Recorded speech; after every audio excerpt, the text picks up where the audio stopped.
ga addu'ar da malamai suke cewa a minti ɗaya ake amsa ta. La ilaha illallah.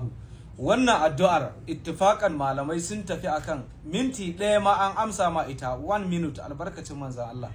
Sai ka ɗauki wannan aikin ka aiwatar da shi, daga ranar da ka fara aiwatar da shi, daga ranar kuma canjin rayuwa ya same ka, albarkacin manzan Allah. Ba za ka wahala ba, kuma ba shi da wahala, gashi da saurin biyan bukata. Sirri ne na la ilaha illa anta subhanaka inni kuntu minaz zalimin.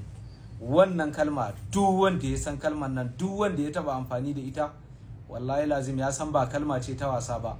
A yi sharing din bidiyon nan, a yi wa annabi salati a comment, a zo a yi reposting din bidiyon, a ɗauka a fara aiwatar da shi daga daren yau da kake saurara na, albarkacin manzo Allah za a dace. Abu na farko da mutum zai yi shine zai tashi da daddare, in dare ya raba, dare ya je tsakiya daga kan irin 2 da rabi 3 ya yi sama haka, za ka yi nafila raka'a 2 tak. Idan ka yi sallama, ka yi istighfari, ka yi wa annabi salati, ka yi la ilaha illallah gwargwadon yadda za ka yi. Kana gamawa sai ka mai da goshinka ka yi sujjada. Idan ka yi sujjada, ka karanta la ilaha illa anta subhanaka inni kuntu minaz zalimin kafa 41.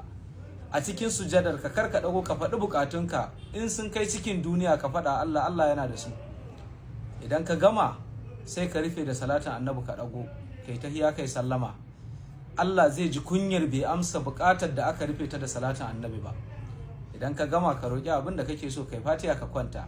Duka ba zai ɗauke ka minti 15 ba, ka gamu da biyan bukata iya tsawon rayuwarka. Abu na biyu, masu tambaya na sabulu da hayaki na dafa'i da jalabi da buɗin harkoki. Shi wannan sabulu ko kana wace ƙasa ko kana wani gari ana iya aika ma. Masu tambayan zobe, akwai zobe shakuru kundum, ko ɗan kasuwa ko ɗan siyasa ko mai mulki, aka yi wa zoben aiki da burujinsa, in Allah ya sanya shi zai gamu da dafa'i, zai gamu da buɗin harkoki. Duk irin harkar da kake zaka ga tarin jama'a masu alkhairi, albarkacin manzon Allah.